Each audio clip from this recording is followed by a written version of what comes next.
Hello बच्चों, आज हम जो टॉपिक लाए हैं वो है थर्मोडायनेमिक्स। तो ये केमिस्ट्री का अगला चैप्टर आज स्टार्ट कर रहे हैं, थर्मोडायनेमिक्स। और शायद मेरे ख्याल से फिजिकल केमिस्ट्री में one of the most complex topic is thermodynamics. अच्छा, एक बात और है कि ये थर्मोडायनेमिक्स अपना फिजिक्स में भी आएगा 11th क्लास में, और केमिस्ट्री में भी आएगा 11th क्लास में। और दोनों को पढ़ने के बीच में एक बड़ा डिफरेंस होना जरूरी है। क्या बोला मैंने, ध्यान से सुनो। आप तैयारी कर रहे हो, आप 11th में हो, ड्रॉप ईयर में हो, कहीं पे भी हो, अगर आप थर्मोडायनेमिक्स पढ़ रहे हो तो ध्यान देना, केमिस्ट्री और फिजिक्स की थर्मोडायनेमिक्स को पढ़ने के बीच में कम से कम 1 मंथ 2 मंथ का गैप जरूर हो। दोनों में बहुत कंफ्यूजन है, मेरी ये बात याद रखना, भले ही मेरा लेक्चर आगे देखो या ना देखो। सो आज अपना इंट्रोडक्टरी लेक्चर है थर्मोडायनेमिक्स का। तो आज बहुत बेसिक बातें करेंगे कि थर्मोडायनेमिक्स क्या है, सिस्टम क्या होता है, सराउंडिंग क्या होता है, किस किस तरह के सिस्टम होते हैं, इंटेंसिव एक्सटेंसिव प्रॉपर्टी क्या होती है, स्टेट फंक्शन क्या होते हैं, किस किस तरह के थर्मोडायनेमिक प्रोसेस होते हैं, और रिवर्सिबल और इरिवर्सिबल प्रोसेस में क्या अंतर होता है। तो मेरा नाम है अलक पांडे और हम सबका चैनल है फिजिक्स वाला, और आज का टॉपिक है थर्मोडायनेमिक्स इंट्रोडक्शन।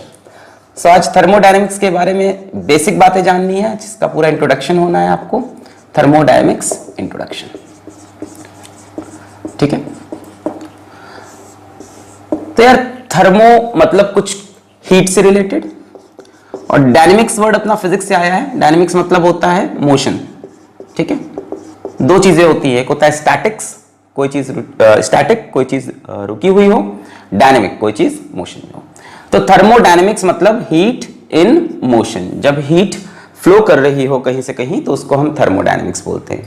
तो ये तो खैर नाम से डेफिनेशन निकली है। ओवरऑल इस चैप्टर में होगा क्या, इस चैप्टर में आप पढ़ोगे कि हीट क्या होता है, आप पढ़ोगे वर्क क्या होता है, आप डिफरेंट काइंड्स ऑफ एनर्जी पढ़ोगे, डिफरेंट फॉर्म्स ऑफ एनर्जी पढ़ोगे, ठीक है। जैसे हीट वर्क भी फॉर्म ऑफ एनर्जी होता है, even these are also form of energy, ठीक है।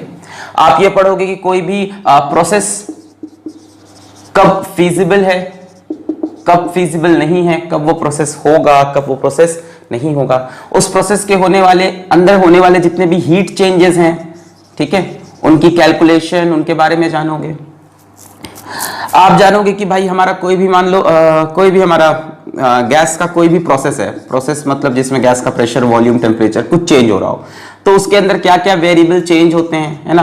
प्रेशर, वॉल्यूम, टेम्परेचर, ठीक है, enthalpy, entropy, internal energy, Gibbs free energy, work done, वगैरह वगैरह।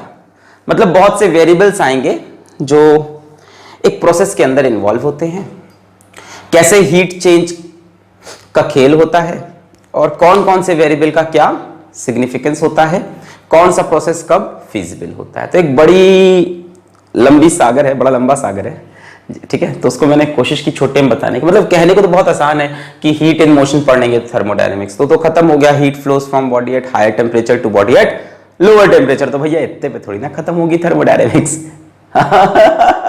कि बैठे अपन बोले कि heat flows from higher temperature to lower temperature, या बंद कॉपी या दिन चेक, ऐसे तो होगा नहीं। तो बहुत डिटेलिंग में हम लोग को अंदर घुसना है धीमे धीमे। It's a lengthy topic and it's one of the most conceptual topic. Difficult तो कुछ है ही नहीं। तो आज हम लोग स्टार्ट करते हैं अपना लेक्चर, और सबसे पहली चीज आज हम पढ़ेंगे कि what is system and what is surrounding. तो आप कॉपी और पेन ले लें, अपने रूम का दरवाजा बंद कर दें, या जहां पे भी बैठे हैं कोशिश करें आप अकेले हो, ठीक है। अगल बगल कोई बच्चा छोटा भीम ना देख रहा हो, ठीक है। अगल बगल कोई आपके लैपटॉप मोबाइल ना चला रहा हो। तो कोशिश करें कि क्लास जैसा माहौल हो। नोट्स ले लें, पेन ले लें, स्टार्ट करें। तो हमारा सबसे पहला टॉपिक है आज कि क्या होता है सिस्टम और क्या होता है सराउंडिंग।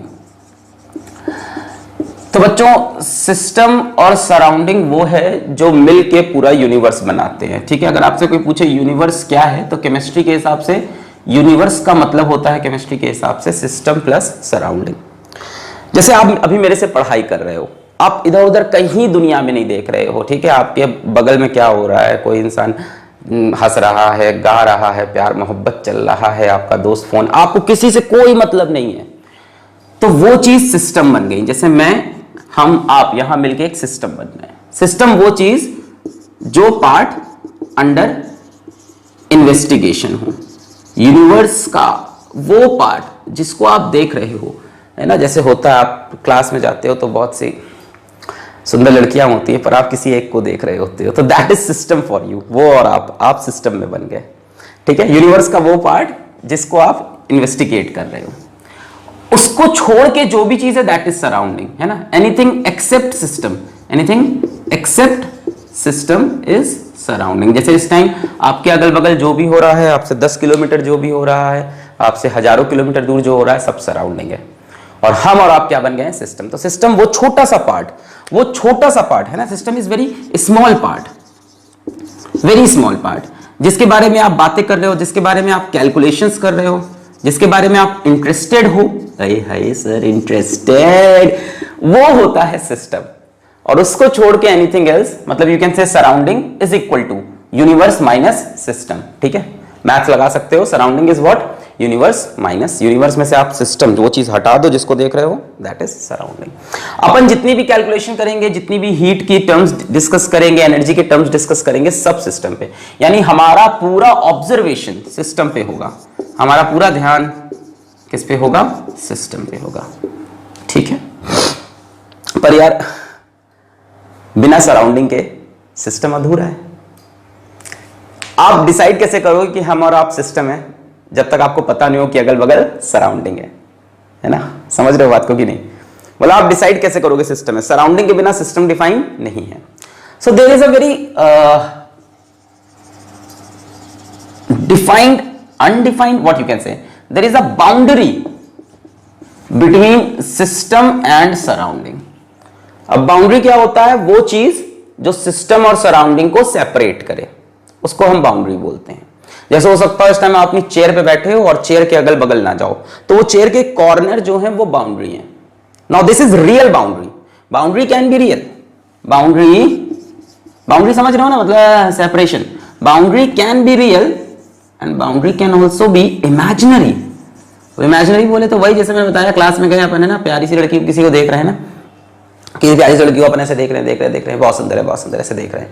अब यहां कोई बाउंड्री है नहीं, तुमको मनाई नहीं है कि बाकी बंदियों को नहीं देख सकते, बट तुम नहीं देख रहे, इमेजिनरी बाउंड्री है ना। प्यार यही है, ठीक है, बस हो गया, खो गए उसी में, वापस आओ। So boundary can be real and boundary can be imaginary. अभी केमिस्ट्री में भी दिखा दूंगा कैसे होती है।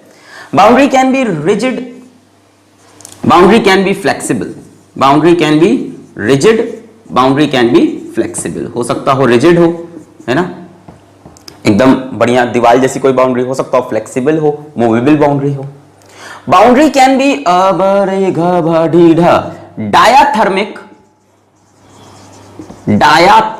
डायाथर्मिक, और boundary can B adiabatic. Boundary की बता रहे क्या क्या हो सकती है। बाउंड्री कैन बी डायाथर्मिक और कैन बी एडियाबैटिक। अब डायाथर्मिक क्या होता है? डायाथर्मिक बच्चों वो होता है ऐसी बाउंड्री जिसके अक्रॉस हीट चेंज हो सके, हीट फ्लो हो सके और बहुत इजीली हो सके। जैसे मान लो किसी सिस्टम का टेम्परेचर बहुत हाई है और अगल बगल सराउंडिंग का टेम्परेचर लो है।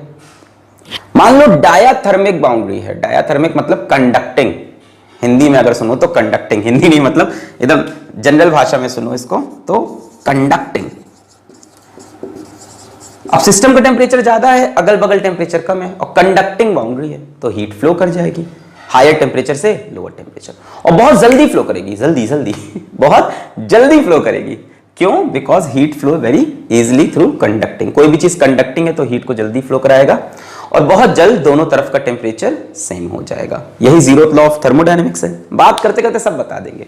जीरोथ लॉ यही बोलता है भैया, क्या हीट कहां से कहां फ्लो करती है? हायर टेम्परेचर से लोअर टेम्परेचर।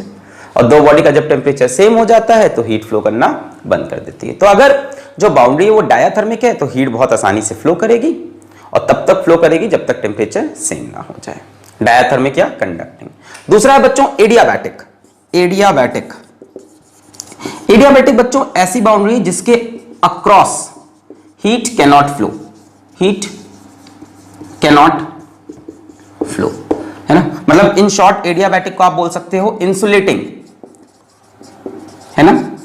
अगर कहीं पे इंसुलेटिंग मटेरियल है तो क्या इंसुलेटिंग मटेरियल हीट को ट्रांसफर करेगा? नहीं करेगा।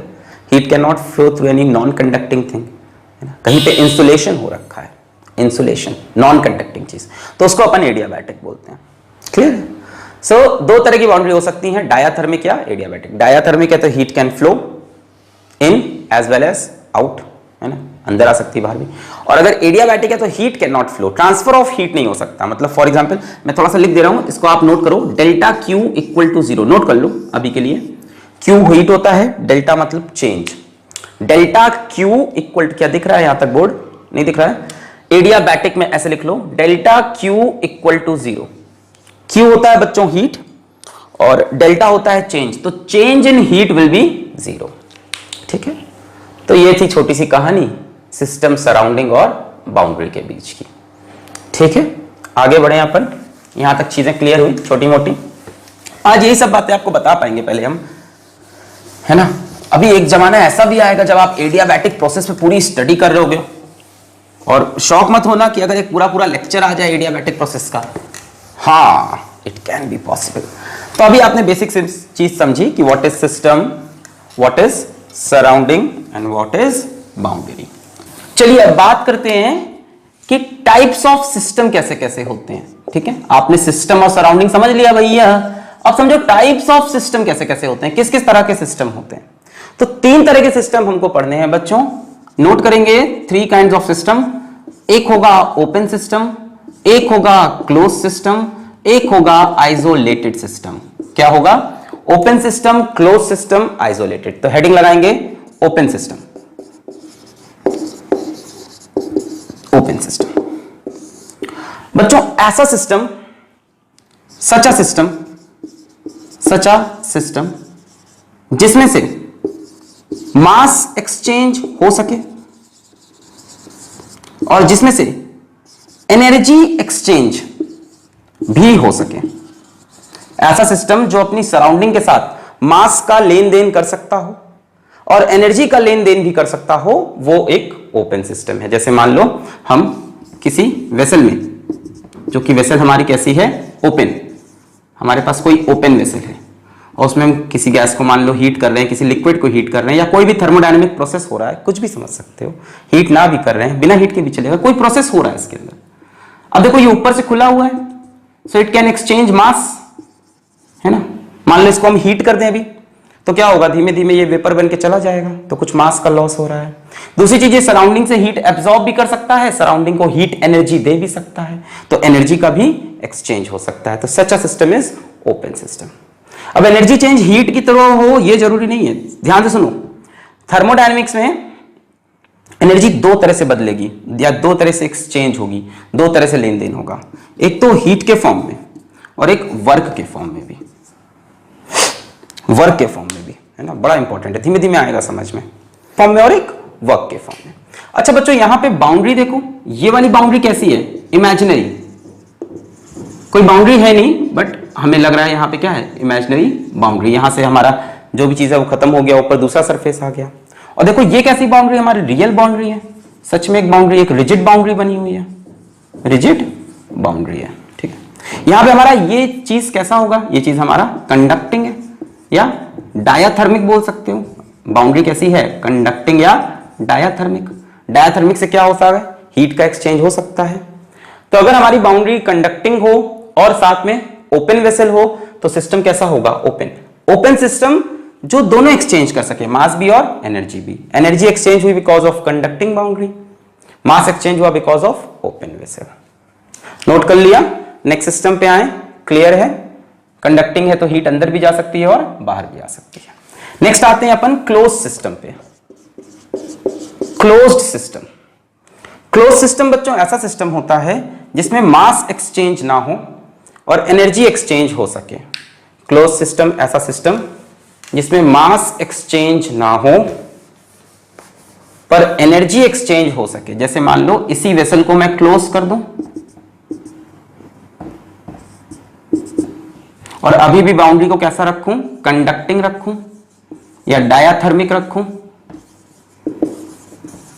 पर मैंने क्लोज कर दिया। कंडक्टिंग या डायाथर्मिक से क्या है? हीट अंदर जा सकती है, हीट बाहर आ सकती है, यानी एनर्जी एक्सचेंज अभी भी पॉसिबल है। पर मास एक्सचेंज अब पॉसिबल नहीं है। ऐसे सिस्टम को हम बोलते हैं क्लोज सिस्टम, जो सराउंडिंग के साथ हीट लेन देन करे पर मास का लेन देन ना करे। ठीक है। अच्छा, हीट एग्जैक्टली की एनर्जी तो सर एनर्जी दो तरह से कैसे है, हीट और वर्क। जैसे एक एग्जांपल और देखो, मान लो यहां पे मेरे पास कोई गैस है और यहां मैं एक पिस्टन लगा दूं। बड़ा अच्छा एग्जांपल है, थोड़ा सोचना आराम से। मैंने एक पिस्टन लगा दिया और ये जो बाउंड्री है दिस इज इंसुलेटिंग। ये सिस्टम कैसा है, ओपन है कि क्लोज्ड है? ओपन तो नहीं हो सकता, क्लोज्ड, पर क्लोज के लिए एक कंडीशन है, एनर्जी एक्सचेंज होना चाहिए। ये तो इंसुलेटिंग है, इंसुलेटिंग से हीट बाहर फ्लो नहीं कर सकती, यानी हीट के फॉर्म में तो एनर्जी एक्सचेंज नहीं कर सकता। ये मास तो जाएगा ही नहीं, देखिए मास तो नहीं जा सकता, मास एक्सचेंज नहीं हो सकता। तो ये क्लोज सिस्टम हो तो सकता था, पर क्लोज सिस्टम की दो कंडीशन है, मास एक्सचेंज, एनर्जी एक्सचेंज। पर ये इंसुलेटिंग है, हीट नहीं एक्सचेंज। तो हो सकता है कि ये एक्सपैंड करे, एक्सपैंड करके ये अपनी एनर्जी लूज कर देगा। भाई एक्सपैंड करेगा तो कुछ वर्क करेगा कि नहीं, कुछ काम करेगा, काम करेगा तो अपनी एनर्जी लूज करेगा। किस फॉर्म में, वर्क के फॉर्म में। सो एनर्जी एक्सचेंज दो तरह से हो सकते हैं, हीट के फॉर्म में और वर्क। जैसे ये बड़ा अच्छा एग्जांपल है, ये बच्चे कंफ्यूज रहते हैं, ये क्लोज सिस्टम है कि आइसोलेटेड है। अभी आइसोलेटेड समझाएंगे। ये क्लोज सिस्टम है क्योंकि इसमें अभी एनर्जी एक्सचेंज हो सकता है। किस तरह से, वर्क के फॉर्म में। ये एक्सपैंड करेगा, अपनी एनर्जी लूज करेगा, या आप इसको दबा दो, दबाओगे तो आप इस पे वर्क करोगे तो आप इसको एनर्जी दे दोगे। बट इसमें से आप मास का एक्सचेंज नहीं कर सकते, एनर्जी का कर सकते हो। नेक्स्ट हमारा और लास्ट है isolated system. Isolated system, isolated मतलब अकेला, लोनली, तन्हा, है ना। ना ही मास एक्सचेंज हो, ना ही एनर्जी एक्सचेंज हो, ना ही मास को चेंज कर सके, ना ही एनर्जी को। तो क्लोज कर लो और बाउंड्री को बना लो एडियाबैटिक। क्लोज करके बाउंड्री को बना लो एडियाबैटिक। एडियाबैटिक मतलब हीट चेंज इज जीरो, मतलब ये बाहर ना हीट जाने देगा ना आने देगा, मतलब बाउंड्री को बना लो इंसुलेटिंग।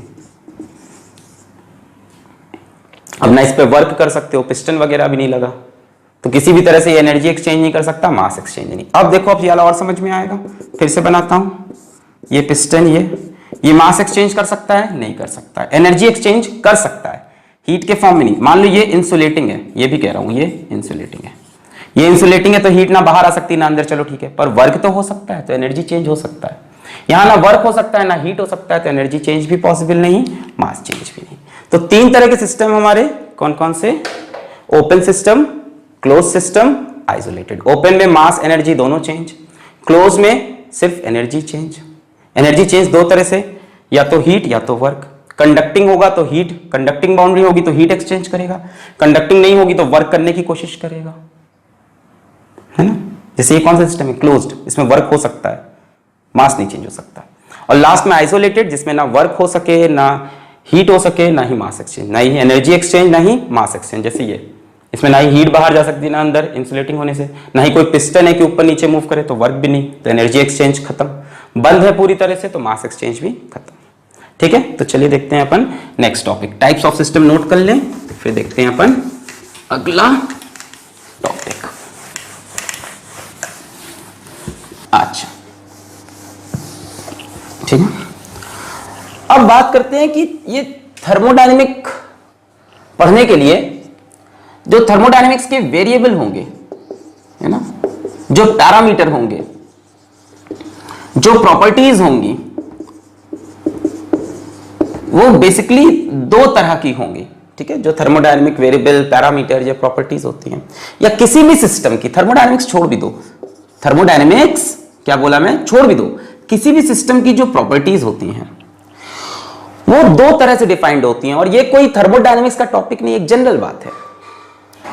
क्या दो तरह की होती हैं, दो तरह की प्रॉपर्टीज हो सकती हैं, इधर एक्सटेंसिव और इंटेंसिव। आप बोलोगे क्या है सर ये, आइए समझते हैं। कॉपी में आप भी ऐसे एक लाइन बनाएंगे, एक्सटेंसिव, इंटेंसिव। दो तरह की प्रॉपर्टीज हैं, एक्सटेंसिव प्रॉपर्टीज एंड इंटेंसिव। बच्चों एक्सटेंसिव प्रॉपर्टी ऐसी है जो अमाउंट ऑफ मैटर पे डिपेंड करे, अमाउंट ऑफ मैटर पे डिपेंड हो, है ना, which is dependent upon amount of matter, quantity of matter, ठीक है। साइज ऑफ सिस्टम पे डिपेंड करे, किस पे डिपेंड करे, साइज ऑफ सिस्टम पे डिपेंड हो, कि सिस्टम बड़ा है तो वो प्रॉपर्टी की वैल्यू ज्यादा है या कम है या जो भी है, सिस्टम छोटा है तो वैल्यू चेंज हो गई, मतलब depends upon size of sample, कितना बड़ा सैंपल देख रहे हो उसके हिसाब से प्रॉपर्टी चेंज होगी। एग्जांपल बड़ा आसान है, एग्जांपल समझाता हूं, जैसे मास, जैसे वॉल्यूम, जैसे नंबर ऑफ मोल्स, क्लियर है। अब आपको हमने एक ग्लास में पानी दिया, उसके बाद हमने आपको एक बकेट भर के पानी दिया, तो जो मास ऑफ वाटर है वो डेफिनेटली डिपेंड कर रहा है साइज ऑफ सैंपल पे। जब बकेट, इतने बड़े बकेट में आप पानी लेके आओगे तो मास ज्यादा होगा, ग्लास में लाओगे तो पानी कम होगा। तो ऐसी प्रॉपर्टी बच्चों जो डिपेंड करें अमाउंट ऑफ मैटर पे, साइज ऑफ सिस्टम पे, साइज ऑफ सैंपल पे, सैंपल लिख दूं, सिस्टम भी चीखता, size of sample, those properties are called extensive property like mass, volume, number of moles, और भी हैं like heat capacity, heat capacity, क्या यहां तक दिखाई पड़ रहा है बोर्ड, मिटा देता हूं, like heat capacity। अभी और एग्जांपल देता हूं, ठीक है, इसको भी थोड़ी देर रुक जाओ, बहुत से एग्जांपल अभी आएंगे।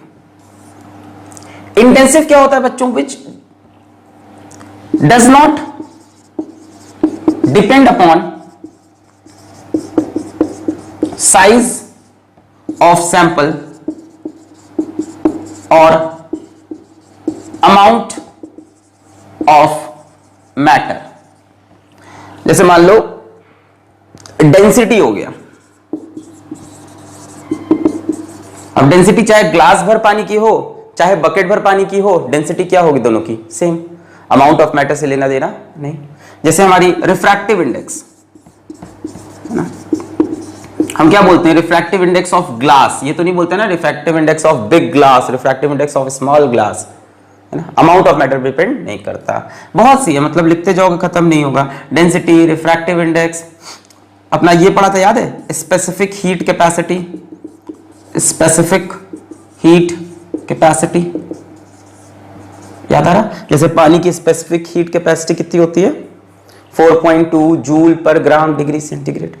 अब ये अमाउंट ऑफ मैटर पे डिपेंड नहीं करता, किसी चीज की प्रॉपर्टी, मतलब उसकी अंदर की प्रॉपर्टी है, चाहे उसका कितना बड़ा सैंपल हो चाहे उसका छोटा सा सैंपल हो, उस प्रॉपर्टी की वैल्यू दोनों के लिए सेम हो। Those properties are intensive property. Clear? बहुत से एग्जांपल्स अभी हम देना स्टार्ट करते हैं, ठीक है, तो पहले यहां तक नोट कर लो, फिर एग्जांपल्स लिखते हैं दोनों के।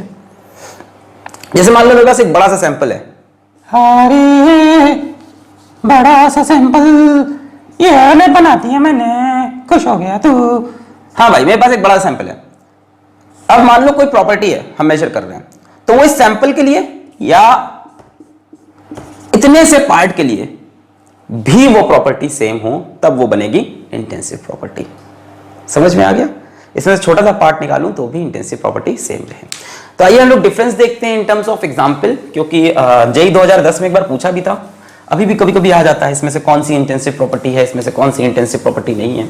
कुछ थोड़े मोड़े छोटे मोटे आपको चीजें समझ में आएंगी तो धीमे धीमे बात क्लियर हो जाएगी।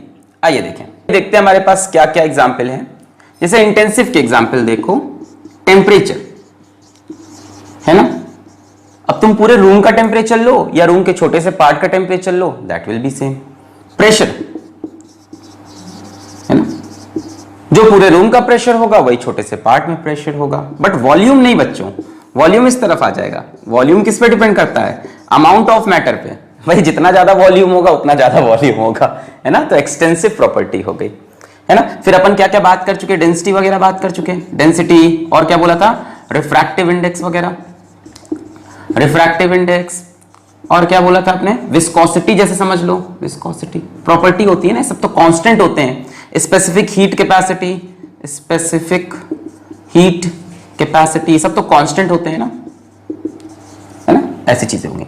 पर यहीं पे अगर मैं बोलूं हीट कैपेसिटी, तो वो एक्सटेंसिव है भाई हीट कैपेसिटी डिपेंड करता है अमाउंट ऑफ मैटर पे। हीट कैपेसिटी होता है कितनी हीट चाहिए किसी का टेम्परेचर 1 डिग्री बढ़ाने के लिए, किसी का टेम्परेचर 1 डिग्री बढ़ाने के लिए। ये नहीं बताया कितने का, किसी का, तो हो सकता है वो कोई किसी इतना हो या वो किसी इतना ज्यादा हो।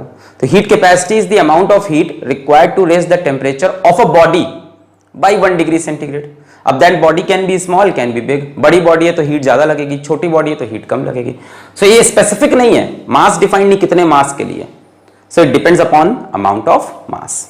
ठीक है, और बताओ, और कंसंट्रेशन टर्म्स जो होते हैं, यस जो कंसंट्रेशन टर्म्स होते हैं वो इंटेंसिव होते हैं। थोड़ा कंफ्यूज करती है ये चीज, लगता है सर कंसंट्रेशन कैसे इंटेंसिव है? कंसंट्रेशन तो अमाउंट ऑफ मैटर पे डिपेंड करता है।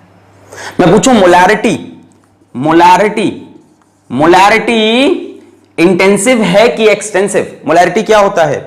Number of moles upon volume. तो नंबर ऑफ मोल्स जितने ज्यादा होंगे प्रॉपर्टी उतनी ज्यादा होगी। तो it depends upon what amount of matter, but it is still intensive. See यहां बात हो रही है प्रॉपर्टी कैसी, जैसे मैं बोलूं किसी सॉल्यूशन का कंसंट्रेशन है 1 मोलर, ठीक है, तब उस पूरे सॉल्यूशन को उठाओ तो भी कंसंट्रेशन 1 मोलर, उसके छोटे से सैंपल को उठाओ तो उसका भी कंसंट्रेशन क्या होगा? 1 मोलर। अरे हाँ या ना भाई? जैसे मान लो मैंने एक बड़े से बकेट में चीनी मिला दी खूब ढेर सारा, ठीक है, तो बड़े से बकेट में जितनी चीनी मिली है वो मीठा है। अब उसमें से 1 चम्मच में अगर पानी निकालूं, 1 चम्मच उसमें से शुगर सोल्यूशन निकालूं, वो भी तो उतना ही मीठा होगा, क्योंकि कंसंट्रेशन ऑफ शुगर क्या है पूरे में? सेम। आया? तो कंसंट्रेशन कैसी प्रॉपर्टी है? इंटेंसिव। क्यों इंटेंसिव है? क्योंकि ये भी अमाउंट ऑफ मैटर। एक बार कंसंट्रेशन मैंने बता दी, मैंने बोला इस सॉल्यूशन कंसंट्रेशन है 0.5 मोल पर लीटर। अब चाहे उसका छोटा सा सैंपल हो चाहे उसका बड़ा सैंपल हो, सबकी कंसंट्रेशन क्या होगी? 0.5 मोल पर litre. Let me give you one let me give you one very easy trick to determine कि कोई चीज इंटेंसिव है कि एक्सटेंसिव, है ना। सर ऐसे कहां हम सोचेंगे एग्जाम में, है ना, आपने तो ऐसे एक्सप्लेन कर दिया, है ना। आप एक काम करो, अगर 2 एक्सटेंसिव प्रॉपर्टी का रेशियो है, अगर एक्सटेंसिव अपॉन एक्सटेंसिव का रेशियो है तो प्रॉपर्टी इंटेंसिव बन जाएगी, खेल खत्म। एक्सटेंसिव अपॉन एक्सटेंसिव का रेशियो है तो प्रॉपर्टी इंटेंसिव। अब मोलैरिटी क्या होता है? Molarity number of moles upon volume. Number of moles कैसी प्रॉपर्टी है भैया? एक्सटेंसिव है, नंबर ऑफ मोल्स जितने ज्यादा मोल्स उतने ज्यादा मोल्स। और वॉल्यूम भी कैसी? एक्सटेंसिव। तो ये एक्सटेंसिव ये एक्सटेंसिव, 2 एक्सटेंसिव प्रॉपर्टी का रेशियो इज इंटेंसिव। नोट्स में डालेंगे इसको, important. The ratio of 2 extensive property is intensive. इसको किताबों में, अच्छी किताबों में लिखा रहता होता है x upon y, x extensive y extensive is equals to z, तो z इंटेंसिव। बस खत्म हो गया, समझ में आ गया, समझा भी दिया। अब जैसे मोलैरिटी हो गया, मोलैलिटी हो गया, अब कुछ भी पूछे इसमें, है ना, मोल फ्रैक्शन हो गया, कंसंट्रेशन टर्म मैंने आपको पढ़ाए हैं पहले चैप्टर में, है ना, नॉर्मेलिटी हो गया, ठीक है, मास पर यूनिट वॉल्यूम हो गया, सॉरी मास पर वॉल्यूम हो गया, है ना, मास पर मास कंसंट्रेशन हो गया, वॉल्यूम बाय वॉल्यूम कंसंट्रेशन हो गया, जितने भी कंसंट्रेशन टर्म्स हैं ऑल दोज आर इंटेंसिव। अब मैंने ट्रिक भी बता दी, extensive by extensive is equals to intensive. ठीक है, और क्या बताया जाए, और क्या बताया जाए? जैसे एनर्जी की बात कर लेते हैं, वेरी इंपॉर्टेंट, एनर्जी। तो एनर्जी बच्चों एक्सटेंसिव होता है ना, एनर्जी डिपेंड करता है अमाउंट ऑफ मैटर पे। अब कोई भी तरह की एनर्जी हो, let it be heat energy, है ना, let it be work energy, work भी एक फॉर्म ऑफ एनर्जी होता है, ये सब डिपेंड करेगा अमाउंट ऑफ मैटर पे। अच्छा पता है, ये थर्मोडायनेमिक्स में बहुत नए नए टर्म्स आने वाले हैं, शायद सुन लिया हो स्कूल्स में, या शायद आप पढ़ चुके हो पहले भी, enthalpy, entropy, Gibbs free energy, है ना, ये सब पढ़ा होगा। सब फॉर्म ऑफ हीट है, कहीं ना कहीं फॉर्म ऑफ एनर्जी है, कहीं ना कहीं सबके सब फॉर्म ऑफ एनर्जी। तो जितनी भी आपकी एनर्जी के टर्म्स है सब एक्सटेंसिव में डाल दो बिना सोचे। जैसे हमसे बोला एंथैल्पी, तो हम बोलेंगे एक्सटेंसिव। एंथैल्पी एक फॉर्म ऑफ एनर्जी अभी के लिए। एंट्रोपी तो हमने बोला एक्सटेंसिव। इन सब पे पूरा पूरा लेक्चर बचा है अभी। गिब्स फ्री एनर्जी, ओए होए बहुत प्यारा टर्म है ये भी। एंट्रोपी और गिब्स फ्री एनर्जी तो मजा ही आ जाएगा जब पढ़ेंगे। गिब्स फ्री एनर्जी एक्सटेंसिव, ठीक है। इंटरनल एनर्जी, ये भी एक फॉर्म ऑफ एनर्जी हुई। Internal energy extensive. तो जितने भी एनर्जी के टर्म्स मिले थर्मोडायनेमिक्स में, enthalpy, entropy, Gibbs free energy, internal energy, सब के सब किस में जाएंगे? एक्सटेंसिव में। ठीक है, मुझे एक बात बताओ, अगर मैं पूछूं मोलर एंट्रोपी, मोलर एंट्रोपी कैसी प्रॉपर्टी है? मोलर एंट्रोपी देखो सबकी सब मैं आपको याद नहीं करा सकता। मोलर एंट्रोपी क्या समझ रहे हो? मोलर एंट्रोपी से एंट्रोपी मैंने बोला कुछ form of energy. Molar entropy का मतलब क्या हुआ? एक मोल की, है ना, यानी एंट्रोपी पर मोल, इसी को तो मोलर एंट्रोपी बोलेंगे। Entropy extensive, number of mole extensive, extensive upon extensive is intensive. तो अगर कोई हमसे कभी बोलता है, मोलर लगा दे किसी टर्म में, मोलर एंथैल्पी, मोलर एंट्रोपी वगैरह वगैरह, है ना, ठीक है, मोलर इंटरनल एनर्जी वगैरह वगैरह, सबकी सब क्या बन जाएगी? इंटेंसिव, क्योंकि पर मोल की बात हो रही है। पर मोल में वो चीज क्या हो जाएगी? इंटेंसिव हो जाएगी। आपने अमाउंट ऑफ मैटर बता दिया, कितना लेना है? 1 मोल, चाहे बड़ा सैंपल लो चाहे छोटा, कितने की बतानी है? सिर्फ 1 मोल की बतानी है। सो वो बन जाएगी इंटेंसिव। किसी में मोलर लग जाए then will be, that property will be intensive property. जैसे जैसे पीएच, पीएच क्या होता है? Concentration of hydrogen. कहीं ना कहीं पीएच वैल्यू क्या होती है? माइनस लॉग 10H+, ये होता है। अभी आगे पढ़ोगे, क्या पढ़ना है तुमको? आयनिक इक्विलिब्रियम, वहां पे आएगा माइनस लॉग 10H+। अब ये क्या है? Concentration of hydrogen. कंसंट्रेशन अपने आप किस में आता है यार? इंटेंसिव। तो कभी आपसे पीएच पूछ ले, पीएच कैसी प्रॉपर्टी है, तो आप बोलोगे pH is intensive. Clear defined rule बता रहा हूं जिससे आप कभी कंफ्यूज ना हो, वरना बच्चे हमेशा कंफ्यूज रहते हैं, इसको इंटेंसिव में रखो, इसको एक्सटेंसिव में क्या करूं, है ना। टेम्परेचर प्रेशर रखा है इंटेंसिव में, वॉल्यूम एक्सटेंसिव में, हीट कैपेसिटी एक्सटेंसिव में, स्पेसिफिक हीट कैपेसिटी इंटेंसिव में, वर्क एनर्जी वगैरह के एनर्जी के जितने टर्म्स है सब एक्सटेंसिव होते हैं, एक्सेप्ट जब मोलर की बात करने लगे। क्लियर है? चलिए एक सवाल आपको मैं देता हूं, जेईई 2010 का है। ऑप्शंस तो मुझको याद नहीं है, फिर भी मैं कोशिश करता हूं कि आपको मैं सवाल बना के दे सकूं। मुझसे मोहब्बत का इजहार करती, मुझसे मोहब्बत का इजहार करती, काश कोई लड़की मुझे प्यार करती, काश कोई लड़की मुझे प्यार करती, मुझसे मोहब्बत का इजहार करता। Which of the following is extensive property? Multiple correct हो सकता है, option A, option B, option C, option D. So the options are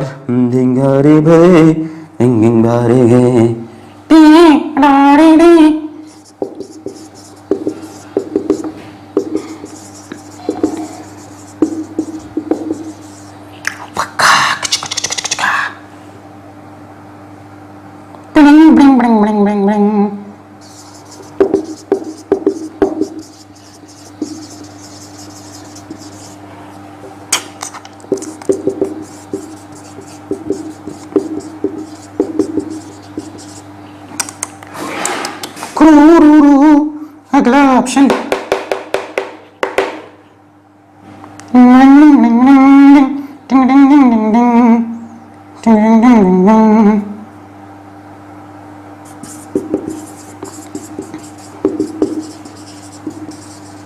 चलिए, this can be multiple correct also. आपको बताना है which of the following is extensive property, which of the following is extensive property. शायद option कुछ change हो गए पर जो मैं चाहता था वो है। तो यार चलो शुरू करते हैं। Specific heat capacity, specific heat capacity का फॉर्मूला याद है क्या तुम्हें? Heat upon mass into delta T, है ना। अब हीट कैसी प्रॉपर्टी होती है? एक्सटेंसिव, मास एक्सटेंसिव, दो एक्सटेंसिव प्रॉपर्टी का रेशियो इंटेंसिव, तो ये तो इंटेंसिव हुई। गिब्स फ्री एनर्जी एक्सटेंसिव, मैंने कहा एनर्जी के टर्म्स आते ही क्या लगा दो? Extensive. Electromotive force, electromotive force क्या होता है बच्चों?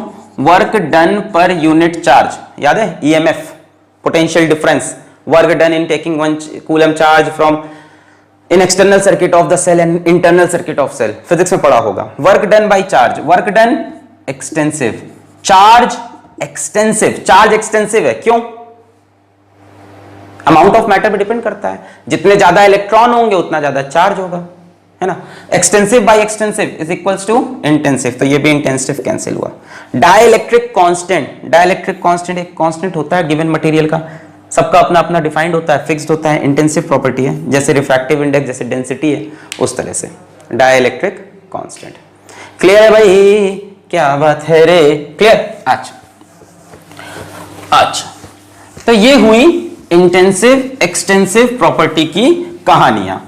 यहां तक बातें एकदम क्लियर हो गई। करते हैं कि स्टेट वेरिएबल्स या स्टेट फंक्शन क्या होते हैं। स्टेट वेरिएबल या स्टेट फंक्शंस क्या चीज होती है, इनके बारे में बात करते हैं बच्चों। बच्चों कोई भी सिस्टम का स्टेट हो, है ना, सिस्टम की कोई भी कंडीशन हो, है ना, सिस्टम की कोई भी कंडीशन हो या सिस्टम की कोई भी स्टेट हो, वो डिफाइन की जाती है, that is defined by these variables, and these variables are state variable या स्टेट फंक्शंस, इनको हम बोलते हैं, या स्टेट पैरामीटर्स बोल लो, ठीक है, स्टेट पैरामीटर्स। थोड़ा एग्जांपल देकर समझाता हूं। पैरामीटर्स, अरे भाई, तो एग्जांपल क्या है, जैसे मान ले यहाँ पे मेरे पास कोई एक गैस है, गैस का प्रेशर है मान लो 1 atm, गैस का मान लो अपने पास टेम्परेचर है 27 डिग्री सेल्सियस, गैस का वॉल्यूम है मान ले 300 ml। Now this is the state of gas. ये गैस की एक पर्टिकुलर स्टेट है जहां उसका प्रेशर इतना, टेम्परेचर इतना, वॉल्यूम इतना, और ये साले बन गए मेरे पास स्टेट के वेरिएबल, स्टेट को डिफाइन करने वाले। बता दे गैस किस स्टेट में, गैस इस टाइम इस कंडीशन में है जब गैस का प्रेशर इतना है, टेम्परेचर इतना, इस तरह की गैस है। अभी मैं इसको चेंज कर दूं तो गैस का स्टेट चेंज हो जाएगा। स्टेट चेंज मतलब गैस किसी और स्टेट में, किसी और कंडीशंस में चली गई, है ना, वही गैस है, प्रेशर कुछ और हो गया, टेम्परेचर कुछ और हो गया, वॉल्यूम कुछ और हो गया, एंड सो। तो इसको हम लोग बोलते हैं बच्चों स्टेट वेरिएबल्स या स्टेट फंक्शन या स्टेट के पैरामीटर्स। अगर ये वेरिएबल चेंज हो गए तो गैस किसी और कंडीशन में चली गई, और ऐसे वेरिएबल को स्टेट वेरिएबल, स्टेट फंक्शन या स्टेट पैरामीटर बोलते हैं। क्या क्या होते हैं state function, state variable? Note करेंगे बच्चों, नोट लगा के लिखेंगे, नोट, इंट्रोडक्शन है, सब नई नई चीजें मिल रही है। Pressure, temperature, volume, number of moles, है ना, pressure, temperature, volume, number of moles, enthalpy, entropy, internal energy,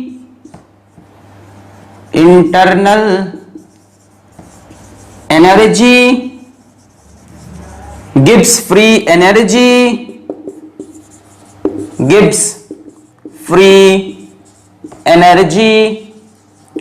pressure, temperature, volume, number of moles, enthalpy के लिए सिंबल है H, एंट्रोपी के लिए सिंबल है S, इंटरनल एनर्जी के लिए सिंबल E या U, अलग अलग किताबें अलग अलग यूज करती हैं, गिब्स फ्री एनर्जी के लिए G। तो नोट करें इन सारे टर्म्स को, दीज आर स्टेट वेरिएबल। ये किसी भी गैस की कंडीशन को डिफाइन करते हैं। क्या क्या नोट करें? Pressure, temperature, volume, number of moles, enthalpy.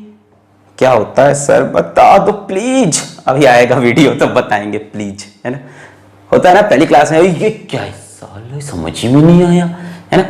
Enthalpy, entropy, internal energy, Gibbs free energy, these are all state variable.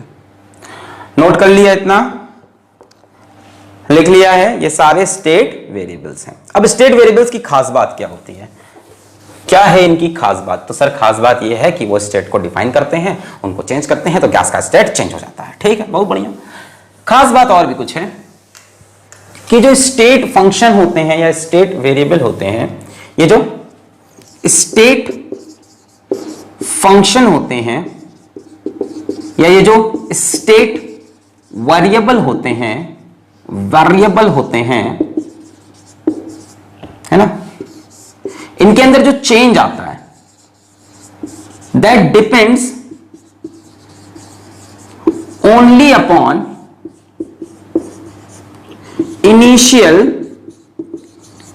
And final condition, या ये बोल दो इनिशियल एंड फाइनल स्टेट, इसीलिए इनका नाम पड़ा स्टेट वेरिएबल। क्या मतलब है सर इसका? जैसे मैं बोलूं किसी गैस का ये ग्राफ है P वर्सेस V का, सुनो ध्यान से सुनो, P वर्सेस V का ये ग्राफ है ऐसा, और मान लो P वर्सेस V का ग्राफ ऐसा है। क्या दोनों ग्राफ का 1 ले लो 2 ले लो, क्या दोनों ग्राफ का रास्ता सेम है कि अलग अलग है? रास्ता सेम है कि अलग अलग है? ये फर्स्ट पाथ, ये सेकंड, अलग अलग है। पर मैं पूछूं कि यहां से यहां में प्रेशर डिफरेंस या यहां से यहां में प्रेशर डिफरेंस क्या है? सेम। अगर मैं डेल्टा पी निकालना चाहूं, चेंज निकालना चाहूं, डिफरेंस निकालना चाहूं स्टेट वेरिएबल का, तो मैं क्या लिखूंगा? P final minus P initial. मुझे रास्ते से, पाथ से कोई मतलब नहीं है। मैं पूछूं यहां का वॉल्यूम और यहां का वॉल्यूम का डिफरेंस, यहां का वॉल्यूम यहां वॉल्यूम डिफरेंस क्या है? सेम, जबकि पाथ क्या है? डिफरेंट। चेंज इन वॉल्यूम किस पे डिपेंड कर रहा है? सिर्फ फाइनल माइनस इनिशियल। तो जितने भी अपने भैया स्टेट वेरिएबल होते हैं, इनका जो चेंज होता है सिर्फ इनिशियल पॉइंट और फाइनल पॉइंट पे डिपेंड करता है। मैं यहीं पे आपको नोट करके बता दूं, नोट करके लिख लेना, हीट और वर्क स्टेट वेरिएबल नहीं है। हीट और वर्क को हम बोलते हैं पाथ फंक्शन। आई नो अभी चीजें नई हैं, कंफ्यूज कर रही हैं, एक समय आएगा कि खुद से रियलाइज हो जाएगा कि हीट और वर्क पाथ फंक्शन है, खुद से फील होने लगेगा, एक समय आएगा। अभी नोट करते जाओ, heat and work our path function, मतलब डिपेंड करते हैं किस पे? पाथ पे, रास्ते पे डिपेंड करते हैं। मैं पूछता इस रास्ते का वर्क और इस रास्ते का वर्क सेम है कि अलग अलग होता? Because work depends upon path, because work is not a state function, because heat is not a state function. Work और हीट स्टेट फंक्शन, ये सारे स्टेट फंक्शन है। मैं चेंज इन टेम्परेचर पूछूं तो आप बोलोगे T final minus T initial depends only upon initial and final value. मैं चेंज इन इंटरनल एनर्जी, जो कि यहां डिस्कस करना बहुत जरूरी था, E final minus E initial. Change in entropy तो आप बोलोगे final entropy minus initial entropy, और ऐसा ही इंथैल्पी के लिए, ऐसा ही गिब्स फ्री एनर्जी के लिए। So state functions are those functions whose change does not depend upon the path, depends only upon initial and final point. और कुछ होते हैं हमारे पाथ फंक्शन, जैसे कौन कौन से? हीट और वर्क, जिनका वैल्यू, जिनकी कहानी पाथ पे डिपेंड करती है, इनिशियल और फाइनल वैल्यू से मतलब नहीं, पूरे रास्ते पे भी डिपेंड करती है। क्लियर है? अच्छा, अब यही बात करते करते मैं आपसे एक इंपॉर्टेंट चीज पूछता हूं, ठीक है? मान लो मेरे पास कोई साइक्लिक प्रोसेस है, ठीक है? साइक्लिक प्रोसेस है। साइक्लिक प्रोसेस में यही बता देता हूं बच्चों, प्रोसेस वो होता है जिसमें वेरिएबल्स चेंज हो। थर्मोडायनेमिक्स में उसको हम प्रोसेस बोलते हैं। अब यार बहुत मतलब कॉम्प्लेक्स करके इन्होंने बताया बड़े कॉम्प्लेक्स तरीके से एनसीईआरटी में, है बड़ी आसान चीज। प्रोसेस मतलब क्या? कुछ हो रहा है, आदान प्रदान किसी चीज का, कुछ चेंज हो रहा है, temperature, value, volume, pressure, energy का आदान प्रदान, वर्क हो रहा है, वही तो प्रोसेस क्या होता है? कुछ होना, बैठे ना रहना, दैट इज प्रोसेस। ठीक है, तो साइक्लिक प्रोसेस क्या है कि जो भी हो घूम फिर कर वापस उसी स्टेट पे आ जाए, we come to same state, घूम फिर कर। ठीक है, जैसे मान लो ये प्रेशर वॉल्यूम का ग्राफ बनाऊं मैं, गैस ऐसे गया ऐसे गया ऐसे गया ऐसे गया, ये कैसा प्रोसेस हो गया? साइक्लिक। जहां से चले थे वापस वहीं आ गए। तो बच्चों किसी भी साइक्लिक प्रोसेस में अगर हम पूछूं डेल्टा पी की वैल्यू कितनी, आप समझ गए 0। अरे उसको पाथ से मतलब है नहीं, उसको इनिशियल और फाइनल पॉइंट से मतलब है, और साइक्लिक होने की वजह से इनिशियल और फाइनल पॉइंट सेम है। मैं आपसे पूछूं चेंज इन इंटरनल एनर्जी, आप बोलोगे 0। मैं पूछूं चेंज इन एंट्रोपी, आप बोलोगे 0। मैं पूछूं चेंज इन टेम्परेचर, आप बोलोगे 0। चेंज इन वॉल्यूम, आप बोलोगे 0। मैं पूछूं चेंज इन हीट, तो आप बोलोगे नॉन 0। हीट अपना कौन सा फंक्शन है? हीट अपना पाथ फंक्शन है। तो घूमकर वापस वहीं आने पर चेंज इन हीट जीरो नहीं होगा, क्योंकि हीट को रास्ते से फर्क पड़ रहा है। इन सबको रास्ते से, इनको इनिशियल और फाइनल पॉइंट देखना है। तो भैया इंटरनल एनर्जी का कहा यही इनिशियल यही फाइनल, तो कुछ चेंज ही नहीं हुआ तो हम zero. So in any cyclic process, in any note my word, in any cyclic process, the change in state variable, change in state function, state variable is always zero. Note करेंगे इसको, very important, आगे use होने वाला है ये, तो बहुत use होगा ये वाला पॉइंट बहुत यूज होगा, इंटरनल एनर्जी का चेंज जीरो साइक्लिक प्रोसेस में। नोट करेंगे इसको। आवाज क्लियर आ रही है, साफ दिखाई पड़ रहा है, उम्मीद करते हैं। अभी एडिटिंग में मैं खुद भी चेक करता हूं, कभी कभी क्या होता है कि पूरा वीडियो क्वालिटी नहीं सही रहता, फिर ऑप्शन नहीं रहता कोई, या तो दूसरी बार शूट करो या अपलोड करो, तो अपलोड करते हैं। ऐसे भी वीडियोस आप देखते हो कितने कम जा पाते हैं यूट्यूब पर। क्लियर लिख लिया। सो साइक्लिक प्रोसेस जिसमें घूम फिर के वापस वहीं आना है, अगर घूम फिर के वहीं आए तो स्टेट फंक्शन में कोई चेंज ही नहीं हुआ, पर पाथ फंक्शन में होगा। So in any cyclic process heat change is not zero, work done is not zero. इस प्रोसेस में अगर कोई बोले वर्क डन जीरो है, ना ना ना ना ना बेटा बोलना भी मत, because it depends upon path, it's not state variable. Clear हो गया? 100% क्लियर हो गया कि स्टेट वेरिएबल की कहानियां क्या क्या है। बहुत बढ़िया। चलिए नेक्स्ट हेडिंग आप लगाएंगे, types of thermo D process. Types of thermo D process, अभी हेडिंग अपन लगा लेंगे, types of thermo D process. Types of thermodynamic process. तो प्रोसेस तो समझ में आ गया, मैंने आपको हिंदी में समझा दिया एकदम। कुछ हो रहा है तो प्रोसेस है, कुछ नहीं हो रहा है तो प्रोसेस नहीं है, वेरिएबल्स चेंज हो रहे हैं तो प्रोसेस है। Types of thermodynamic process.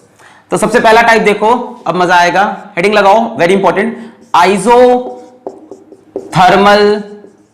Process. Detail में पढ़ा दूं क्या पूरा? नहीं, अच्छा चलो फिर बाद में लूंगा, अभी पहले जनरल एक इजी फॉर्म में समझो। Isothermal process. आइसो मतलब होता है सेम, जैसे आइसोमर्स होते थे। थर्मल मतलब होता है टेम्परेचर, ठीक है, यहां पे थर्मल का मतलब टेम्परेचर। तो ऐसा प्रोसेस जो सेम टेम्परेचर पे हो, है ना, ऐसा प्रोसेस जो कांस्टेंट टेम्परेचर पे हो रहा हो। किस पे हो रहा हो? कांस्टेंट टेम्परेचर पे हो रहा हो, उस प्रोसेस को हम आइसोथर्मल बोलते हैं। मतलब ऐसे प्रोसेस के लिए हम डेल्टा टी की वैल्यू पूछें तो जीरो होगी, चेंज इन टेम्परेचर जीरो हो। बाकी सारी चीजें चेंज हो सकती है पर टेम्परेचर चेंज नहीं हो सकता, इसको अपन आइसोथर्मल बोलते हैं। क्लियर? अच्छा यहीं पे एक नोट लगा के लिख ही लो यार, लिखो अगर आइडियल गैस है, लिख लो काम आएगा। अगर आइडियल गैस है और चेंज इन टेम्परेचर जीरो है तो चेंज इन इंटरनल एनर्जी भी जीरो होगा। Note, important note, very important note. पर सिर्फ आइडियल गैस पे करना है ये चीज, किसी भी सिस्टम पे नहीं। अच्छा बेसिकली अपन जो थर्मोडायनेमिक्स पढ़ेंगे ना, तो पूरा कहीं ना कहीं गैसेस से ही कहानी बनेगी। ऐसा है नहीं कि थर्मोडायनेमिक्स गैसेस की कहानी है, करने को आप कहीं पे भी लगाओ। अभी क्या मैंने गैसेस की कहीं बात की क्या? नहीं, आप लगाओ सोल्यूशन पे लगाओ, सॉलिड पे लगाओ, सब पे लगाओ। पर बेसिकली अपना जो पूरा सिलेबस रहता है, अपना जो पूरा ये चैप्टर है जो जेईई के पॉइंट ऑफ व्यू से, नीट के पॉइंट ऑफ व्यू से इंपॉर्टेंट है, वहां पे गैसेस की बात बहुत होती है, तो इसलिए ये point important.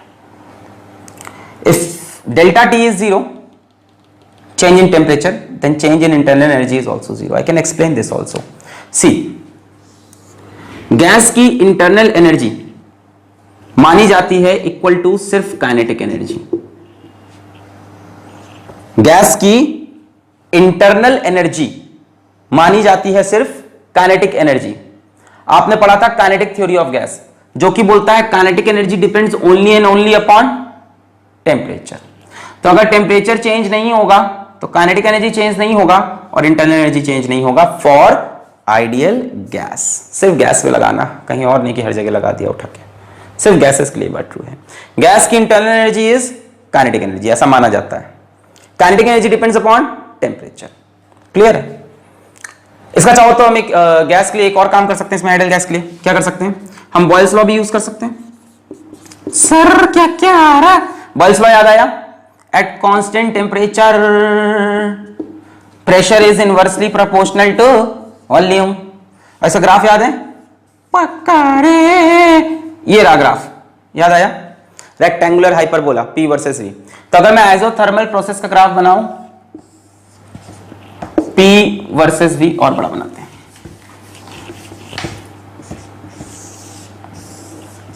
P versus V, isothermal मतलब टेम्परेचर इज कांस्टेंट, तो रेक्टेंगुलर हाइपरबोला बन के आएगा ए, ये सही है। तो दिस इज व्हाट आइसोथर्मल। चलिए आगे बढ़ते हैं। आइसोथर्मल के बाद नेक्स्ट प्रोसेस की हेडिंग लगाएंगे आप। कुछ अलग अलग तरह के थर्मोडायनेमिक प्रोसेस हैं, थोड़ा बहुत जानना उनके लिए जरूरी है। सवाल में लिख के आएगा कोई आइसोथर्मल एक्सपेंशन हो रहा है, एडियाबैटिक एक्सपेंशन हो रहा है, तो आप समझ नहीं पाओगे क्या लिखना है क्या नहीं लिखना है। Next second process, adiabatic process. ठीक है, पहले रुक जाओ, पहले और इजी बता दूं। Isobaric process. अब बार प्रेशर की यूनिट होती है, आइसो मतलब सेम, मतलब जो कांस्टेंट प्रेशर पे हो रहा हो, ऐसा process which is occurring at constant pressure, उस प्रोसेस में प्रेशर चेंज ना हो। और केमिस्ट्री में ऐसे प्रोसेस बहुत मिलेंगे देखने को भाई। जितने भी केमिकल रिएक्शन होते हैं 90% तो कांस्टेंट प्रेशर पे ही होते हैं। प्रेशर कहां चेंज होता है? केमिकल रिएक्शन में। सो केमिस्ट्री में आपको मैक्सिमम जो प्रोसेस मिलने वाले हैं वो आइसोबार मिलते हैं, जहां पे प्रेशर क्या रहता है? सेम रहता है। और कुछ बताने को है नहीं इसमें। ग्राफ चाहो तो बना सकते हो। प्रेशर कांस्टेंट रखना है, मतलब प्रेशर चेंज नहीं, ये रहा, इसको हम बोल सकते हैं आइसोबार। प्रेशर क्या है? कांस्टेंट। नेक्स्ट है isochoric process, isochoric process, choric process. Isochoric मतलब ऐसा प्रोसेस जो कांस्टेंट वॉल्यूम पे हो, जिसमें वॉल्यूम चेंज ना हो, है ना, मतलब डेल्टा V की वैल्यू 0 हो, जैसे यहां पे डेल्टा P की वैल्यू 0 हो, प्रेशर चेंज ना हो, ऐसा प्रोसेस जिसमें वॉल्यूम चेंज ना हो, दैट इज आइसोकोरिक प्रोसेस। सब अचीव कैसे होते हैं? सर अचीव हो सकते हैं, ऐसा नहीं। अब कांस्टेंट प्रेशर कैसे आएगा? जैसे मान लो किसी चीज को हम हीट कर रहे हैं, है ना, किचन में हम किसी चीज को हीट कर रहे हैं गैस पे, और तस्तरी हटा दें ऊपर से, ओपन वेसल हो मेरे पास। अब ओपन वेसल है तो एटमॉस्फेरिक प्रेशर लग रहा होगा कंटेंट पे, जो भी अंदर कंटेंट है, पानी है, दूध है, जो भी है, उसके ऊपर क्या लग रहा होगा? Atmospheric pressure. और एटमॉस्फेरिक प्रेशर क्या है? कांस्टेंट है। तो पूरे प्रोसेस के दौरान प्रेशर क्या रहा? कांस्टेंट। अब कोई बोलेगा सर आइसोबारिक प्रोसेस कैसे आएगा? आइसोबारिक, आप क्लोज्ड वेसल ले लो, वेसल को बंद कर दो, वॉल्यूम आपका क्या हो गया? डिक्लेयर हो गया, वॉल्यूम आप चेंज नहीं कर सकते, दैट इज आइसोकोरिक। कोई बोले सर आइसोथर्मल कैसे होगा? टेम्परेचर कैसे कांस्टेंट करोगे आप? टेम्परेचर कैसे कांस्टेंट करोगे? कहीं का टेम्परेचर कैसे रोक के रखोगे? भाई मैं टेम्परेचर ऐसे रखूंगा कि मान लो एक सिस्टम है और एक सराउंडिंग है, मैं उनके बीच में कंडक्टिंग वॉल लगा दूंगा। कंडक्टिंग वॉल, यहां कभी टेम्परेचर बढ़ रहा होगा तो हीट बाहर चली जाएगी, यहां टेम्परेचर गिर रहा होगा तो हीट बाहर से अंदर आ जाएगी। समझ में आ रहा? एक कंडक्टिंग वॉल लगा दो, आइसोथर्मल बन गया। यहां टेम्परेचर बढ़ रहा होगा, कहेगा हीट चलो बाहर जाओ, टेम्परेचर वापस कांस्टेंट। यहां टेम्परेचर गिरा, हीट बाहर से अंदर खींच लेगा। तो तरीके होते हैं, अभी इस पे डिटेलिंग में जाएंगे धीमे धीमे। आइसोकोरिक कांस्टेंट वॉल्यूम, तो कांस्टेंट वॉल्यूम का ग्राफ ये बना सकते हैं, है ना, वॉल्यूम रिमेन्स कांस्टेंट, ये बना सकते हैं हम, बिल्कुल, बहुत बढ़िया। तो इसको हम बोलेंगे आइसोकोरिक, सही है। Next is adiabatic, number 4th, adiabatic process, important one बच्चों। एडियाबैटिक वो प्रोसेस होता है, शायद थोड़ी देर पहले लिखा था हमने, जहां पे हीट का चेंज 0 हो, नो हीट एक्सचेंज, सिस्टम और सराउंडिंग के बीच में हीट बिल्कुल भी एक्सचेंज ना हो, हीट चेंजेस 0। इसका ग्राफ भी कुछ आइसोथर्मल जैसा ही बनता है। Let me redefine both graphs, redesign both, थोड़ा थोड़ा ऐसा ही दिखता है आइसोथर्मल जैसा ही। अगर ये आइसोथर्मल है तो ये एडियाबैटिक होगा, ठीक है, उससे ज्यादा शार्प होता है, ज्यादा तेजी से गिरता है ना, falls very fast as compare to isothermal, इसकी स्लोप ज्यादा है। आइसोथर्मल एडियाबैटिक में किसकी स्लोप ज्यादा है? देखो इसकी स्लोप, ये इसकी स्लोप खड़ी एकदम, इसी लोग देखो खड़ी, है ना। तो एडियाबैटिक ग्राफ की जो स्लोप होती है, सब छोटी छोटी बातें सब आती है कॉम्पिटिशन में, ये सब भी पूछेगा किसी तुमसे दे देगा, पूछेगा इसमें दोनों में से एडियाबैटिक कौन सा है, आइसोथर्मल कौन सा है। तो जिसकी स्लोप ज्यादा खड़ी हुई दिखे दैट इज एडियाबैटिक। ठीक है, इनका अपना फॉर्मूला कहानी अलग है, बॉयल्स लॉस पे लगता नहीं है, इनकी अलग अपना इक्वेशंस लगेंगी, हम देखेंगे जब पहुंचेंगे। सो ये थर्मोडायनेमिक के अलग अलग प्रोसेसेस होते हैं जिनके बारे में हमको पढ़ना है। एक और प्रोसेस होता है साइक्लिक प्रोसेस, तो मैंने अभी बता ही दिया कि जिसमें स्टेट वापस आ जाए दैट इज साइक्लिक प्रोसेस। तो ये 4 मेजर इंपॉर्टेंट जो प्रोसेस थे मैंने बताया, isothermal, isobaric, isochoric and adiabatic. तो नोट करना है, सब थ्योरी वाली चीजें हैं, ताकि आगे आपको जब प्रोसेस का नाम लिख के आए तो कहानी समझ में आए। ठीक है, अच्छा अब बात करते हैं 2 तरह के इंपॉर्टेंट थर्मोडायनेमिक प्रोसेस पे। सर अभी तो आपने बात कर ली टाइप्स ऑफ प्रोसेस, नहीं, ये सारे प्रोसेस भी 2 तरह से हो सकते हैं। Wait, let me tell you, reversible isothermal, irreversible isothermal, reversible adiabatic, irreversible adiabatic, reversible isobaric, irreversible isobaric, reversible isochoric, irreversible. मतलब सारे थर्मोडायनेमिक प्रोसेस 2 पार्ट में बटे होते हैं। वन इज रिवर्सिबल प्रोसेस, और ये कंसेप्ट समझना बहुत जरूरी है, and the other is irreversible. और डेफिनेटली एक क्लास में आएगा ही नहीं है, पूरा थर्मोडिक चलता रहेगा, कहीं कहीं आपको मिलता रहेगा फर्स्ट लॉ में रिवर्सिबल रिवर्सिबल प्रोसेस। ठीक है, सो यार पहला डेफिनेशन तो वही है कि जो चीज रिवर्स हो सके वो रिवर्सिबल है, जो चीज रिवर्स ना हो सके वो इरिवर्सिबल है। पर होता कैसे है बच्चों? अगर तुम्हें कोई चीज रिवर्स करनी हो लाइफ में तो आप क्या चाहोगे? बहुत बड़े चेंज चाहोगे कि बहुत छोटे छोटे चेंज चाहोगे? क्या चीज रिवर्स करना आसान है? कोई चीज जो धीमे धीमे हो रही हो या कोई चीज जो बहुत तेज हो रही हो? कोई चीज जो धीमे धीमे हो रही हो। हर स्टेप पे आपके पास मौका है उस चीज को चेंज करने का। सडनली कोई बहुत बड़ा चेंज हो गया तो उसको वापस लाने का तरीका नहीं होता। सो एक ऐसा प्रोसेस जो इनफाइनाइटली स्मॉल स्टेप में हो, है ना, which occurs in infinitely small steps, छोटे छोटे स्टेप्स, वो रिवर्सिबल प्रोसेस है। जिसको होने के लिए इनफाइनाइट टाइम लगे, इनफाइनाइट टाइम टू फिनिश। समझ लो, इतने छोटे स्टेप में हो कि कभी खत्म ही ना हो पाए, है ना। हमने कहा यहां से सिविल लाइंस भागो और किसी भी स्टेप पे प्रोसेस रिवर्सिबल हो। I give an example of my own city. तो मान लो आपको अपने स्कूल में पहली सीढ़ी से ऊपर तक जाना है। आपका प्रोसेस रिवर्सिबल कब होगा? जब आप बहुत छोटे छोटे स्टेप लो। आप कभी भी पलट सकते हो, बड़े बड़े स्टेप में तो अचानक से मैं बोलूंगा वापस आओ, कहोगे बहुत दूर हो गए। सो प्रोसेस जो इनफाइनाइट टाइम में हो रहा है, कभी खत्म ही नहीं होगा, दैट इज रिवर्सिबल, है ना। आइडियल रिवर्सिबल कभी हो नहीं सकता। और जो प्रोसेस फाइनाइट टाइम में हो, है ना, एट वंस हो जाए, ठीक है, फाइनाइट टाइम में हो, फाइनाइट टाइम में हो, that process is irreversible process. और समझो, और समझो, दोनों में से स्लो कौन सा होगा? ये स्लो होगा, वो फास्ट होगा, जनरल सी बात है ना। This process is slow, this process is fast. ठीक है, ये सब तो छोटी छोटी बातें हैं। तीसरा,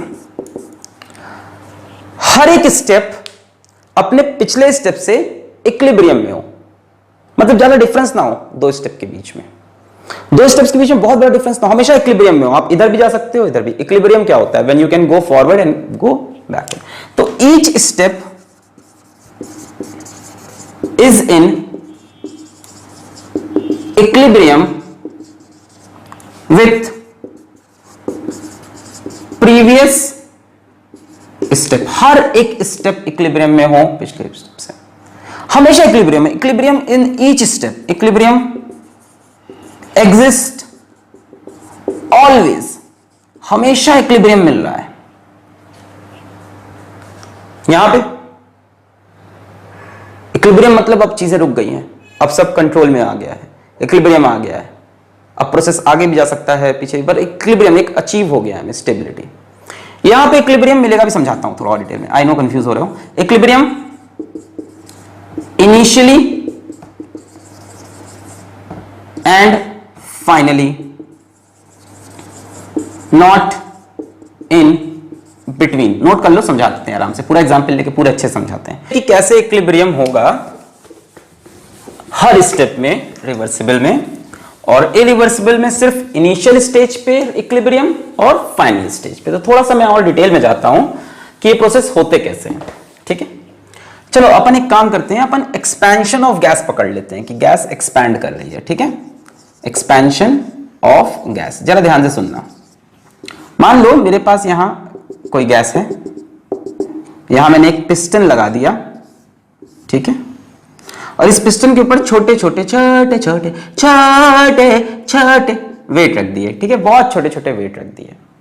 इस टाइम ये सिस्टम इक्विलिब्रियम में है, ना ही गैस एक्सपैंड हो रही है ना ही गैस कंप्रेस हो रही है, ठीक है। मैंने छोटे छोटे वेट रखे हैं इसके ऊपर, ठीक है, ना ही गैस एक्सपैंड हो रही है ना ही गैस कंप्रेस हो रही है। इसका मतलब यह हुआ कि जो प्रेशर यहां पे है वही प्रेशर बाहर है, तभी तो इक्विलिब्रियम में है। मान लो मैं एक छोटा सा वेट इसमें से हटा दूं, स्मॉल वेट, छोटा सा, बहुत छोटा, इनफाइनाइटली स्मॉल वेट, बहुत छोटा वेट मैं इसमें से हटा दूं। हटाने से क्या होगा बच्चों, ये प्रेशर थोड़ा सा कम हो जाएगा, ये प्रेशर वेट हटाते ही हो जाएगा P माइनस dP, और ये प्रेशर ज्यादा हो जाएगा।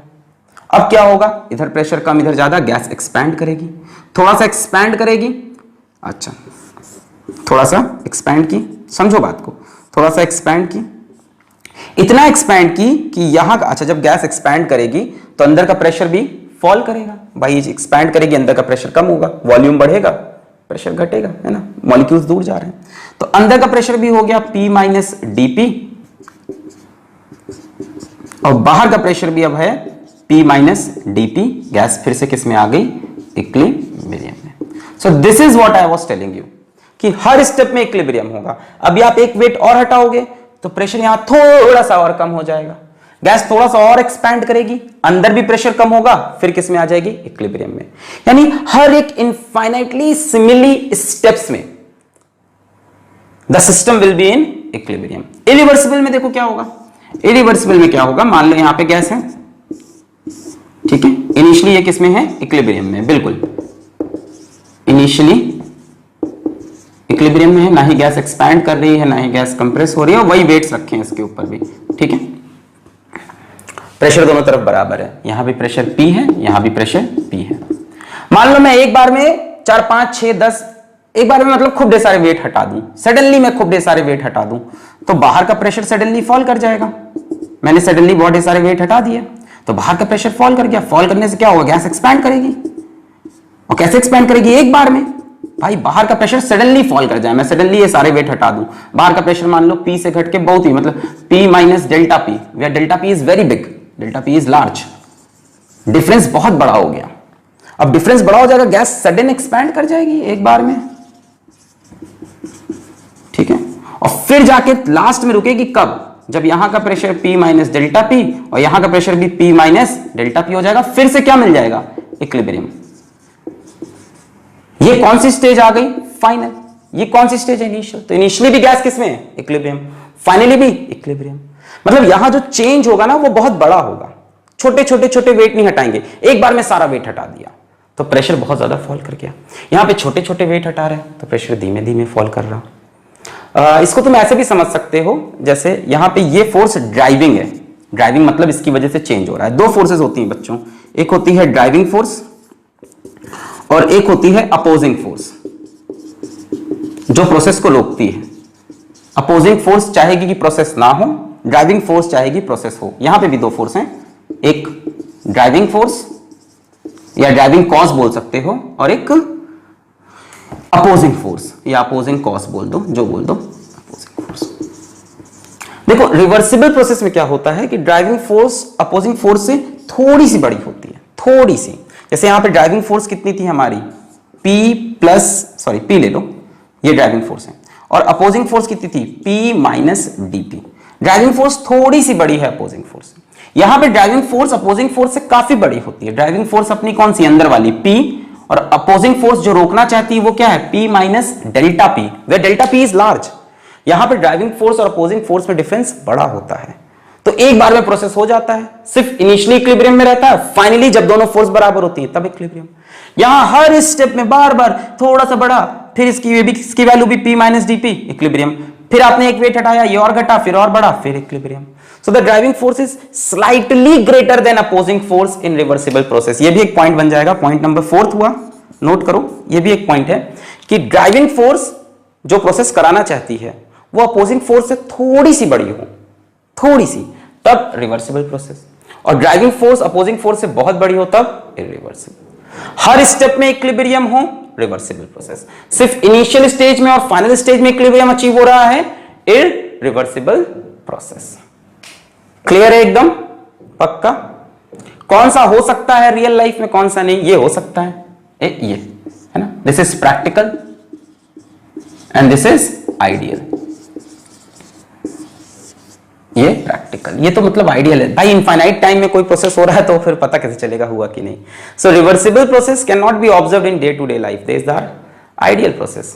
पता नहीं कहां होते हैं, but irreversible are possible in day to day life, they are practical. Clear है? तो भैया ये डिफरेंस था रिवर्सिबल और इरिवर्सिबल प्रोसेस में, जो मैंने आपको एकदम ही डिटेल में समझाने की कोशिश की और बता भी दिया। तो ये था इंट्रोडक्शन टू थर्मोडायनेमिक्स। अगले वीडियो में हम देखेंगे what is work, what is heat, what is internal energy. Next video शायद वर्क पे हो और हीट पे हो, फिर इंटरनल एनर्जी और फर्स्ट लॉ ऑफ थर्मोडायनेमिक्स। तो पढ़ाई करते रहिए। All the very best.